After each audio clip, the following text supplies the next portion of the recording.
নতুন রাজনীতি, বিপ্লবের রাজনীতি, বদলানোর রাজনীতি, দেশকে বাঁচানোর রাজনীতি, দেশকে বেচার রাজনীতি না। তারুণ্যের মঞ্চে যদি চাঁদাবাজ বসে তবে সেটা মঞ্চ না, সেটা খচ্চরের সরকার। আপনাদের কি চাঁদাবাজ ছাড়া চলে না?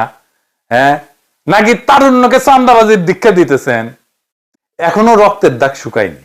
আর এই সমস্ত বাটপারেরা এখনই তারেক সিদ্দিকী আর জিয়াউল হাসান হইতে চাইতেছে, তাও আবার ক্ষমতায় আসতে চাও বিএনপির ব্যানার ব্যবহার কইরা।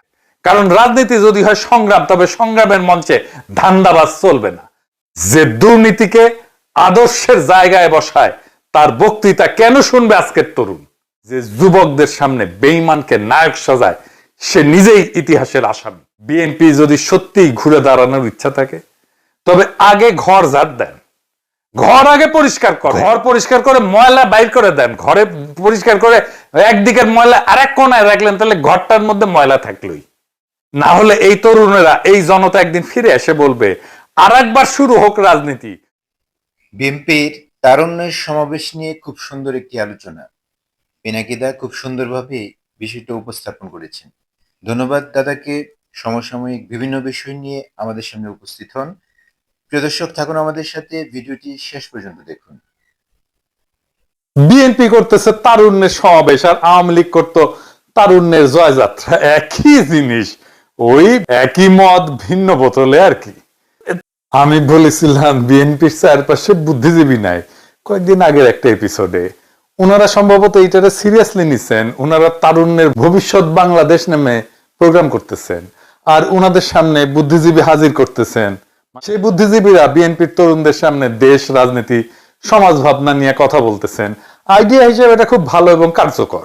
আমি এটাতে মৌলিক কর্মসূচি সার্টিফিকেট ঠিক দিতে পারতেছি না, কারণ কাছাকাছি ধরনের একটা প্রোগ্রাম আওয়ামী লীগ করতো, নাম ছিল তারুণ্যের ভাবনায় বাংলাদেশ। তরুণরা প্রশ্ন করতো, প্রবীণরা উত্তর দিত। একটু শোনেন, এডিটর সাহেব একটু শুনে দেন। ছাত্র রাজনীতির ভবিষ্যৎটা কি? তরুণদের কতটুকু স্পেস দিতে পারবে বর্তমান ছাত্র রাজনীতি যারা করছেন? ধন্যবাদ। আসলে এটা বাস্তবতা মানতে হবে যে স্বাধীনতার পূর্ববর্তী ছাত্র রাজনীতির যে অ্যাপিল ছিল, স্বাধীনতার পরবর্তী ছাত্র রাজনীতির অ্যাপিল কখনই এক হতে পারে না। দেখেন, বাংলাদেশ টেলিভিশন এখনো রেখে দিছে তাদের এই বালসাল গুলা তাদের ইউটিউব চ্যানেলে। দেখেন, সবাইকে শুভেচ্ছা জানাচ্ছি। বাংলাদেশ আওয়ামী লীগ প্রচার ও প্রকাশন কমিটির নিয়মিত আয়োজন তারুণ্যের ভাবনায় আওয়ামী লীগ। বিএনপি করতেছে তারুণ্যের সমাবেশ আর আওয়ামী লীগ করতো তারুণ্যের জয়যাত্রা, একই জিনিস, ওই একই মদ ভিন্ন বোতলে আর কি। তো বিএনপি এই সেমিনারে যাদেরকে নিয়ে আসতেছে তাদের কেউ কেউ বুদ্ধিজীবী হিসেবে খুবই উঁচু মানের, সমসাময়িক ইন্টেলেকচুয়াল, কোনো সন্দেহ নাই। যেমন ধরেন শহীদুল আলম, তারপর ডাক্তার জাহেদ, আবার দেখলাম আব্দুল নূর তুষার কেউ আনিছে। এটা আমি বলবো ভালো চয়েস। যাই হোক, যতই সমালোচনা থাকুক, ছাত্র জীবনে ছাত্রলীগ করতো, কিন্তু ওই যাকে বলে আর কি একেবারে মাথা বেঁচে দেওয়া আওয়ামী লীগ আর না আর কি। তো তুষার আবার আওয়ামী লীগ, তো আওয়ামী লীগের কুরকুরে নি থাকবি। বিএনপির লোকেরাই কইছে তুষারকে কেন নিয়ে আসছে, কেন নিয়ে আসছে, কারণ তুষার আওয়ামী লীগ হইলে এখন বিএনপির কথাই কবে। বিএনপি আর আওয়ামী লীগের এখন ঐক্য হয়েছে না, বিএনপির কথা আওয়ামী লীগেরই কথা। দেখেন, সংস্কার নিয়ে মস্করা করিচ্ছে। মস্করা কেমন করিচ্ছে দেখেন, শোনান এইটা স্যার। তো নির্বাচনের যে বিষয়টা কিন্তু অর্ধেক লোক জানে, আর যেই অর্ধেক বলে যে জানি না, ওই অর্ধেক আসলে জিতবে না। এখন যেই অর্ধেক জানে আর যেই অর্ধেক জানে না, এই অর্ধেক ওই অর্ধেককে বলে দেন যে ভোট যদি হয়, যত সংস্কার আছে সব লিস্ট নিয়ে জনগণের কাছে গিয়ে দাঁড়াও, জনগণ যে লিস্টটা পছন্দ করবে সেই লিস্টে ভোট দিয়ে দিবে। তারপরে তোমরা 50 বছর ধরে সংস্কার করো, কারণ তোমাদের সংস্কারই তো মানুষ চাইছে। তাহলে তোমরা ভোটে দাঁড়াইয়া যা করতে চাইছো তাই করতে থাকো, 50 বছর ধরে করো। ভোটে আর জিতবা, সংস্কার করবা, ভোটে জিতবা, সংস্কার করবা। এবং পার্টির নাম দাও জাতীয় সংস্কার পার্টি। আর যদি ভোট না চাও তাইলে জাতীয় কুসংস্কার পার্টি। শুনেছেন, মানে এত মানুষের রক্ত, বর্ষা বিপ্লব, এত কিছুর পরেও সংস্কার নিয়ে কিরকম মস্করা করে। আপনি যদি বুড়া বয়সে না বুঝেন বাংলাদেশে ভোট কেমনে হয়, তাহলে আমি বলবো এটা নিরেট শয়তানি। ভোট ইস্তেহার দেখে পইরা বুঝে কেউ দেয় না, কেউ দেয় না। ভোট দেয় মার্কা দেখে, টাকা খরচায়, মাসল পাওয়ারে, কেন্দ্র দখলে। ইস্তেহার পরে যদি ভোট হয়, আসেন মার্কার বদলে রাজনৈতিক দলের নাম থাকবে, মার্কা বদলায় দেওয়া হবে, রাজি হয় কিনা কেউ? রাজি হওয়া তো উচিত, তাই না? ইস্তেহার লেখা থাকবে তো ওইখানে, ব্যালট পেপারে লিখে দিবেন আপনার দাবিগুলা, ওইটাই ভোট দিবে। দিবেন না তো কেন? ওটা পড়ে পড়ে দিবেনি, ঠিক করে কম্পেয়ার করে দিবে। একেবারে ইস্তেহার মারা নিয়ে এসে গেছে আর কি। ব্যালটের লেখা থাকবে বিএনপির 31 দফা, সিল দিবে, পোক্ত হইল না। বাংলাদেশ রাষ্ট্রটা করতে পারি নাই আমরা, সেটা করার সুযোগ আসছে অনেক রক্ত পাড়ি দিয়া, সেটা করতে দিবেন না, যেন সে একই ফ্যাসিস্ট কাঠামো অক্ষুণ্ণ থাকে। আর আপনার প্রিয় দল যেন আবার ক্ষমতায় আসে। আপনি যাদের প্রোগ্রামে গিয়ে বক্তৃতা ঝাড়িলেন, তাদের ইস্তেহার দিছে না, ইলেকশনে দিছে না, সব আছে। 2001 সালের নির্বাচনে বিএনপি যা যা করবে বলছিল তার 10% করতে পারে নাই, করে না তারা। ইস্তেহারের গপ্প শোনাচ্ছেন।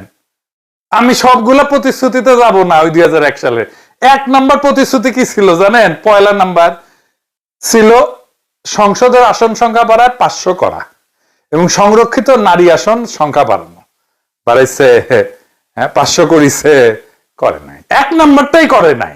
আর আপনি আসিছেন ইস্তেহারের সংস্কার দিবে, সেটা থেকে ভোট দিবে, তারপরে ইস্তেহার করবে। খুব গপ্প মারিচ্ছেন না, এটা বিতর্কের কুৎসাল না, এটা রাজনীতি। তুষার, সাবধানে পা ফেলবেন, মুখ থেকে কথা বলার আগে খপ করে ধরে ফেলবো। দেখলাম মামুনুল হক সাহেবকে আনছে, এটা খুব ভালো চয়েস হয়েছে, কারণ তরুণ ইসলামী নেতা, এটা ভালো। উনি কি বলছেন আমি শুনতে পারিনি, তো শোনার আগ্রহ থাকলো। আর আনছে কে? মেজর রেজাউল করিম। আপনাদের কি চান্দাবাজ ছাড়া চলে না? নাকি তারুণ্যকে চান্দাবাজির দীক্ষা দিতেছেন? 2012 সালে র্যাবে থাকা অবস্থায় ওই চাঁদাবাজির দায়ে বহিষ্কার হয়েছিল। অবশ্য দাবি করে তাকে এগুলা তার বিরুদ্ধে ষড়যন্ত্র, কিন্তু আর্মির নিজস্ব তদন্তেই তার প্রমাণ পাওয়া গেছিল। কিন্তু তার অতীত দেখলে বোঝা যাবে যে এসব সত্য কিনা। তাকে 2006 সালে একবার সুপারিশ দেওয়া হইলেও 2007 থেকে 2011 সাল পর্যন্ত 4 বার নিরাপত্তা ছাড়পত্র সুপারিশ দেওয়া হয়নি। 2012 সালে আওয়ামী লীগের নাজমুল হাসান পাপনের সুপারিশে র্যাবে পোস্টিং বাগায় নিয়েছিল, পরে সেখানে দায়িত্ব থাকা অবস্থায় চাঁদাবাজি দিয়ে বহিষ্কৃত হয়। এত অসদাচরণের পরেও আওয়ামী জেলা মাদারীপুর হয় বিভিন্ন লীগ নেতার কানেকশনে র্যাবে থেকে গেছিল সে। আর এখন তার মূল গডফাদার হয়েছে মেজর জেনারেল ফজলে এলাহি আকবর, যিনি কয়েকজন শীর্ষ বিএনপি নেতার হইয়া বিএনপির নতুন তারেক সিদ্দিকী হয়ে উঠতে চাইতেছেন। চান্দাবাজ রেজাউল বক্তব্য দেয় বিএনপির তারুণ্যের সমাবেশে, অথচ টিভিতে বছরের পর বছর ধরে বিএনপিকে থার্ড ক্লাস বইলা বক্তব্য দিছিল এই লোক এই লোক। তারেক রহমান কোন নেতাই না, বিএনপির কোন নেতৃত্ব নাই, আওয়ামী লীগকে হাসিনাকে সমর্থন দেওয়া দরকার, এটা তার বয়ান ছিল। আমি বানায় করছি না, দেখে দিচ্ছি, দেখে দেব, শুনেন। বিএনপিকে এনে বসাও, কজ এখানে বিএনপি তো যোগ্য নেতৃত্ব সত্যিকার অর্থে এই মুহূর্তে আমি দেখি না। বিএনপি নামক একটা দল, যদি এখানে বিএনপির নেতা থাকতো আমার কথাটা বলা আরো ভালো হইতো, কারণ বিএনপি নেতা নাই, এখন কার সামনে এই কথাগুলো বলবো। বাট সত্যিকার অর্থে কিন্তু সেই অবস্থা বিএনপির নেই, নেতৃত্ব দেওয়ার মতো যোগ্য কোনো নেতাই নেই দলের মধ্যে। বাংলাদেশে এখন সত্যিকার অর্থে আপনি অনেক কর্মী আছে দেখবেন, আমি নাম ধরেই বলি, ধরেন বিএনপির কথাই বলি, বিএনপির প্রচুর কর্মী আছে মাঠে, বিএনপির সমর্থকের কিন্তু অভাব নেই বা নেতাদের কিন্তু অভাব নেই, কিন্তু প্রত্যেকটা দলের কিন্তু একজন প্রধান থাকেন, মানে মেইন পিভটিং একটা ফিগার থাকেন। সেটা কি আছে তাদের?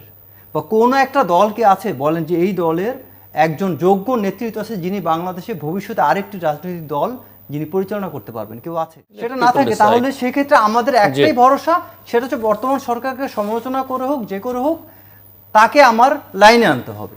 এইবার দেখেন সে এখন কি বলতেছে, এটা শুনেন। 5 আগস্টের পূর্বে যেখানে ছাত্রদল সহ সব ছাত্র সংগঠনের অগ্রণী ভূমিকা ছিল, কিন্তু আমরা এখানে দেখতে পাই যে আমাদের এই বৈষম্য বিরোধী ছাত্র আন্দোলনের বিশেষ এক গোষ্ঠী যারা এখন এনসিপি পার্টি গঠন করেছে, তারা একক ক্রেডিট নেওয়ার চেষ্টা করেছে। যদিও এখানে তারেক রহমান বদান্যতার পরিচয় দিয়েছেন, তিনি কখনো ক্রেডিট নেওয়ার চেষ্টা করেন নাই।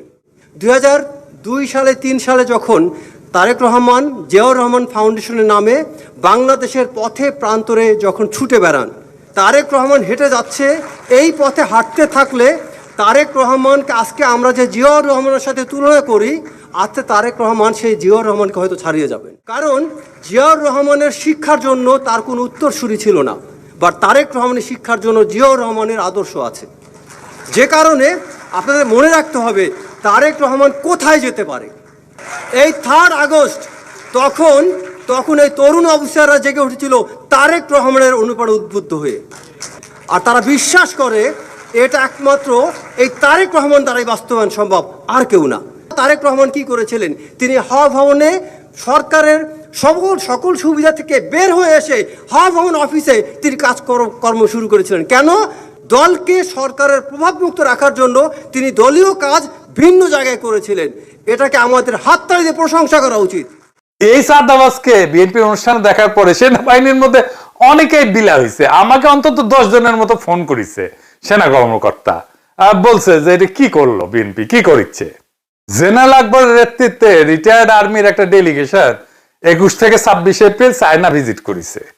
স্রেফ ধান্দা, আর আর্মির নাকি লাইট ট্যাঙ্ক কেনার একটা ব্যবসা আছে, ওই ব্যবসার জন্য ইউনিভার্সাল ট্রেডিং এবং সার্ভিস কোম্পানি এইটার নামে ট্যাঙ্ক কেনার টেন্ডার বাগাতে চায় এই চক্রটা। এই কোম্পানি ছিল তারেক সিদ্দিকীর প্রকাশ্য কোম্পানি, সবাই জানে, ওপেন সিক্রেট এটা। আর্মিতে মানুষ নাকি আকবরকে দেখলেই বলে যে ওই বিএনপির তারেক সিদ্দিকী, আর রেজাকে দেখলে বলে চান্দাবাজ এবং আকবরের ক্যাশিয়ার। এবং এই 2 জনের কারণে আর্মিতে বিএনপির ইমেজ ক্ষুণ্ণ হইতেছে, বিএনপিকে ঘৃণা করা শুরু করছে আর্মি অফিসাররা। এবং অনেকেই চাঁদাবাজদের এরকম শেল্টার দেখে হতবাক। আর্মি অফিসাররা এগুলো কিন্তু সহ্য করতে পারে না। তো বিএনপির তারুণ্যের রাজনৈতিক ভাবনা প্রোগ্রামে এমন চাঁদাবাজদের নেওয়ার কারণ কি? যদি আমি জানছি যে মাহদি আমিন তারে দেখতে চায় নাই, কিছু সিনিয়র নেতা নাকি তাকে বাধ্য করছে, এখনো রক্তের দাগ শুকায়নি। আর এই সমস্ত বাটপারেরা এখনই তারেক সিদ্দিকী আর জিয়াউল হাসান হইতে চাইতেছে, তাও আবার ক্ষমতায় আসতে চাও বিএনপির ব্যানার ব্যবহার কইরা।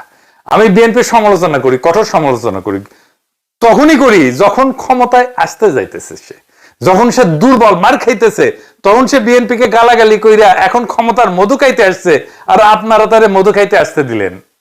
মানে ওরে না রাখলে আপনাদের প্যানেল পূর্ণ হইতো না, ওর ক্রেডিবিলিটি বাড়াইলেন বাকি সবার ক্রেডিবিলিটির বিনিময়ে। এইটা আপনারা করতে পারেন না। তো মুড়ি মুরকির এক দর হয় না। ওইখানে স্টেজে যারা বসছে তারা সকলেই যোগ্য, একমাত্র রেজাউল ছাড়া। এরকম একটা গান্দা মাল রে আইনেন না, আর কর্মীদের সামনে হিরো বানায়েন না, আপনার দল সাফার করবে। তারুণ্যের মঞ্চে যদি চাঁদাবাজ বসে তবে সেটা মঞ্চ না, সেটা খচ্চরের সার্কাস। যদি ভবিষ্যতে স্বপ্ন আঁকেন ভাঙা আয়নায়, তবে নেতৃত্ব না, তখন আপনি প্রতারণার একজন কারিগর হইয়া ওঠেন। যদি আপনি ইতিহাসকে খুন কইরা বাটপারের গলায় মালা দেন, তবে আপনি আর আওয়ামী লীগের মধ্যে পার্থক্য কোথায় রাখলেন? কারণ রাজনীতি যদি হয় সংগ্রাম, তবে সংগ্রামের মঞ্চে ধান্দাবাজ চলবে না।